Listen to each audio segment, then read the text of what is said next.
Before us, Representative Zawistowski of the 61st. You have the floor, madam. Good morning, Mr. Speaker. Good morning.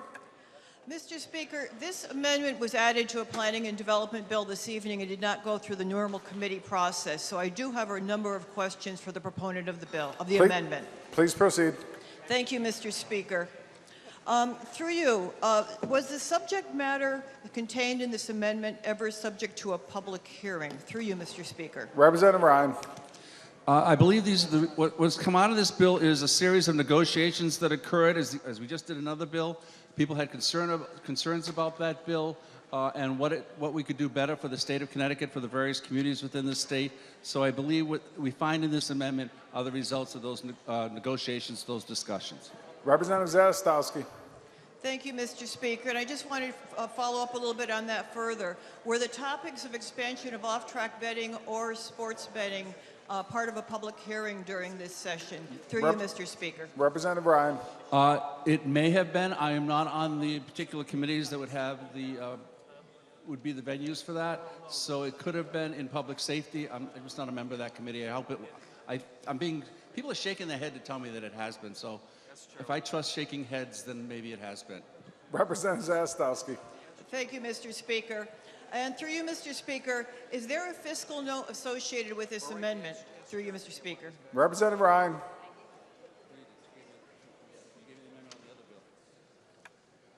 If I could just have a second, sir.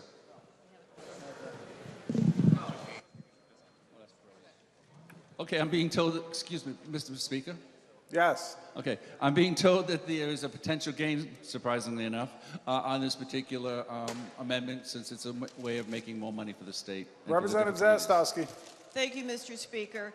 And I will follow up on those questions a little bit later. In the meantime, I would like to just take a look, get some answers on some of the questions that are directly in this amendment. Section 1 establishes an advisory council of large entertainment venues. And representation on the council will be venues with greater than 5,000 capacity. How many venues are actually at 5,000 capacity or more? Through you, Mr. Speaker.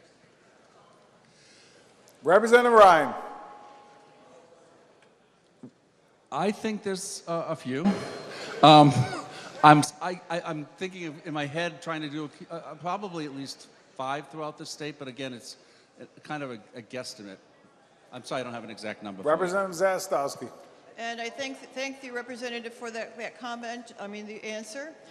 What is the purpose of this council? Through you, Mr. Speaker. Representative Ryan.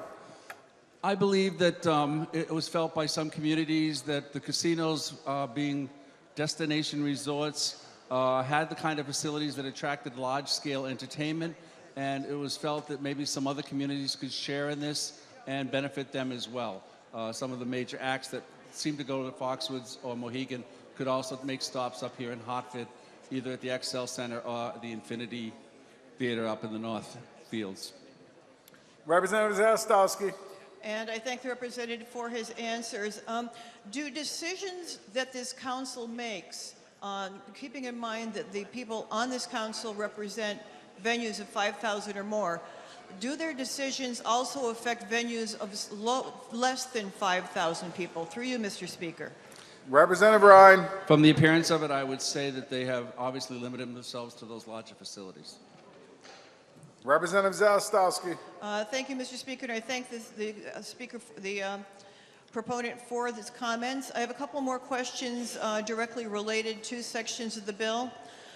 Starting at line 17, it discusses a big business entity jointly and exclusively owned by the Mashantucket Pequot tribe and the Mohegan tribe of Indians of Connecticut. As far as when this section actually takes effect, I'd like to find out whether or not that means whether it takes effect immediately when the bill becomes law, even before a casino is built. Through you, Mr. Speaker. Representative Ryan. Thank you, Mr. Speaker. I'm looking at the end, and it says that this takes effect from passage. Representative Zawistowski. Thank you. And what if the casino is never built? Do the provisions of this still apply? Through you, Mr. Speaker. Representative Ryan. First of all, I think that if the tribes have gone to the trouble that they've gone through to get to this point in this process that they're going to build the casino. But I think this applies. I don't think it is contingent on the casino being built. I think it's going to be an agreement where these groups are going to work together and the tribe is going to help folks be able to get the kind of entertainment they provide down at the two facilities in southeastern Connecticut. Representative Zawistowski. And thank you for that. Further on in that same section, it's starting at line 21, the representative of the tribe shall designate a representative to participate on the advisory council, and also they shall assist such amusement, entertainment, and recreation facilities to schedule large entertainment events. Does this give the tribes the right to assist even when not asked to by the venue owner? Through you, Mr. Speaker. Representative Ryan. I believe that, you know, this is just the opportunity that the tribes are offering their expertise in being to attract such events to these various facilities. So I think they're just trying to help folks out, and I don't think they would in any way intrude on any entity that didn't want their help. Representative Zawistowski. And thank you for that. Moving on to line 26. Have there been any hearings on sports betting? And I know I probably asked that question, but it's an important question. Through you, Mr. Speaker. Representative Ryan. Again, I'm not a member of that committee, and this is kind of a new concept. And I think what we're doing here is being kind of proactive. The writers of this particular amendment are looking ahead and seeing what might be coming in the future and trying to have Connecticut ready for that entity if it should become legal federally. Representative Zawistowski. And what do you expect sports betting to entail? And who will operate the sports betting operations? Is this just exclusive to the tribes, or will it be an open procedure where people can bid on the ability to handle sports betting? Through you, Mr. Speaker. Representative Ryan. Thank you, Mr. Speaker. I think you're seeing the same thing I am seeing. I guess it's going to be up to the Commissioner of Consumer Protection to incorporate or to in any way adopt regulations, and that might be an RFP process, or whatever other entity may be required to achieve that goal of providing sports gaming in this state. Representative Zawistowski. And I thank the good representative for his answer. Moving on to line 32, it discusses the Department of Consumer Protection expanding from 18 to 24 off-track betting branch facilities. How many such facilities are currently operating now in the state? Is it the full 18, or are there a number that is less? Through you, Mr. Speaker. Representative Ryan. I am being told it's 16 currently, and so we'd be going from 16 to 24. Representative Zawistowski. Thank you for that. Moving down to line 45, it does list the different cities that are involved. It includes New Haven, Windsor Locks, East Haven, Norwalk, Hartford, New Britain, let's see here, Bristol, Torrington, Waterbury, Milford, New London, Manchester, Wyndham, Putnam, Bridgeport, and nine additional locations. How many of these are existing facilities? Are the 16 located in those towns? And are there specific locations within these municipalities that are already determined to be homes for off-track betting? Through you, Mr. Speaker. Representative Ryan. Thank you, Mr. Speaker. I believe the ones that are listed here are the existing facilities. Representative Zawistowski.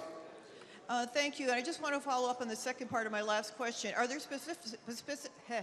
easy for me to say, specific locations within the municipalities that are targeted here they're already determined as places where off-track betting will be operating? Through you, Mr. Speaker. Representative Ryan. Thank you, Mr. Speaker. I believe, like I said, these facilities already exist. I think the new facilities would be up to the business entity that would be coming in and determining to establish a facility in those respective municipalities. Representative Zawistowski. And thank you for that.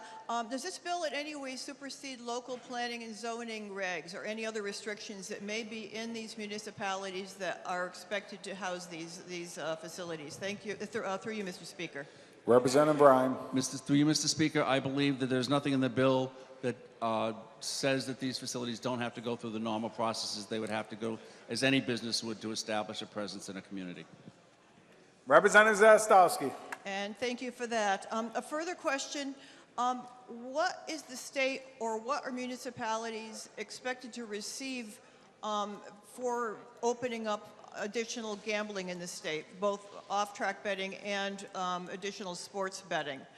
Is there a compensation schedule set? Are there licensing fees? Are there a portion of proceeds? Through you, Mr. Speaker. Representative Ryan. Through you, Mr. Speaker, I believe that these are pari-mutuel facilities. I think that the facilities make their money off of taking a cut of whatever is bet in a particular facility on a particular day. Because it is a gaming facility, I'm going to take an educated guess that there must be some type of licensing process, but I'm not 100% sure on that. And then the community would get whatever tax monies, property tax money would be inherent in having that facility in their town. Representative Zawistowski. I'd like to follow up on that. I wanted to find out if the state is actually getting compensated for the approval of these facilities and whether or not the state or municipalities may be able to share in some of the proceeds that are generated from the facilities. Through you, Mr. Speaker. Representative Ryan.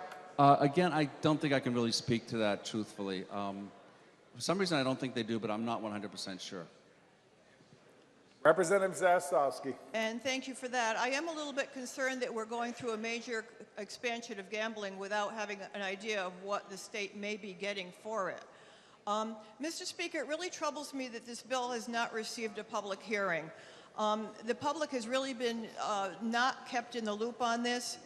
It is a major, major expansion of gambling. Even when you include the casino, a new casino, the addition of sports betting and the addition of the expansion of off-track betting really changes the picture of gambling in the state here. I am also very uncomfortable with the state using gambling expansion of a way of solving a budget problem. I really think that we need to take a more careful approach to this rather than putting an amendment at last minute in order to make the casino deal work. There's been very little transparency in this whole process, and I cannot recommend approval of this amendment, and I hope that my colleagues consider some of the points that I brought up in making their decisions on a vote. Thank you, Mr. Speaker, and thank you to the Mr. Speaker, if I could just answer her one question. I did get an answer that there is a tax structure that allows the pari-mutuels to share money with the community as well as with the state. Thank you very much, sir. Thank you very much, Madam.